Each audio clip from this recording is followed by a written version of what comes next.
Bismillahirrahmanirrahim. Assalamualaikum warahmatullahi wabarakatuh. Alhamdulillah rabbil alamin. Hamdan katsiran thayyiban mubarakan fi.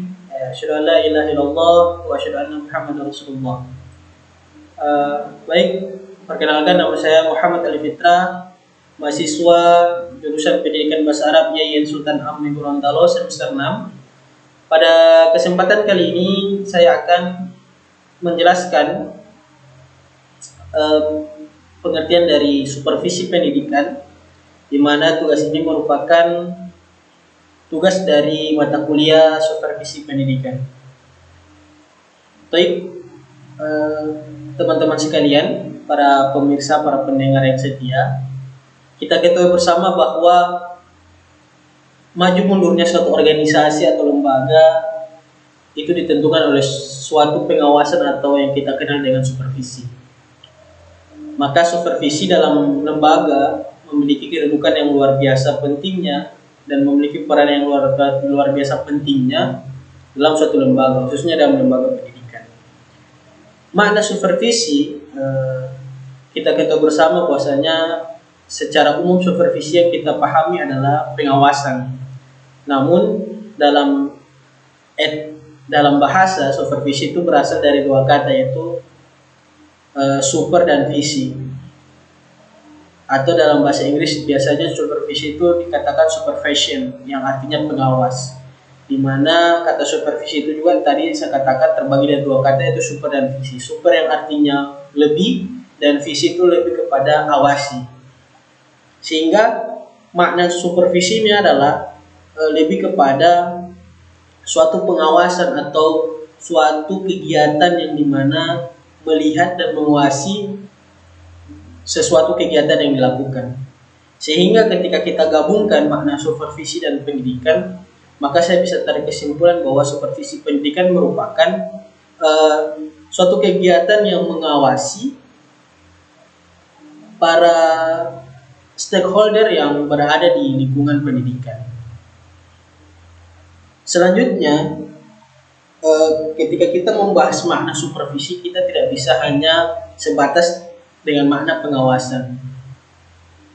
Menurut Purwanto, dia mengatakan bahwa supervisi adalah suatu aktivitas pembinaan yang direncanakan untuk membantu guru dan perangkat sekolah atau pegawai sekolah lainnya dalam melakukan pekerjaan agar efektif.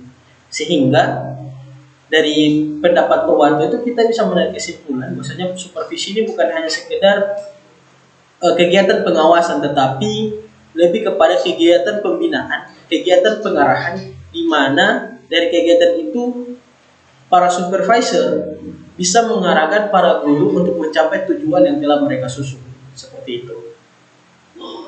Sehingga supervisi kita tidak bisa samakan supervisi dengan namanya inspeksi ataupun evaluasi. Karena makna supervisi lebih kepada pengawasan yang dibina, yang diarahkan sehingga bisa menghasilkan atau bisa mengarah kepada tujuan yang ingin dicapai. Ketika kita berbicara supervisi di Indonesia, kita bersama dalam sejarahnya supervisi itu di Indonesia ada pada tahun 60-an ketika pada salah satu perguruan yang biasa kita kenal dengan IKIP memasukkan mata kuliah administrasi pendidikan yang dimana dalam perkembangan zaman itu kita kenal dengan supervisi. Bahwasanya dalam supervisi itu ada juga bagian administrasinya. Sehingga dari tahun 60-an itu supervisi terus berkembang dan berkembang sampai kita rasakan pada sekarang ini, di mana suatu supervisi memiliki poin penting, memiliki peran penting dalam maju dan mendirikan suatu lembaga pendidikan. Mungkin itu saja. Untuk pembahasan lainnya nanti kita akan lanjut di video-video berikutnya. Saya Muhammad Ali Fitra. Apabila ada kesalahan dan salah kata dari saya, mohon dimaafkan. Wabillahi taufiq wal hidayah. Assalamualaikum warahmatullahi wabarakatuh.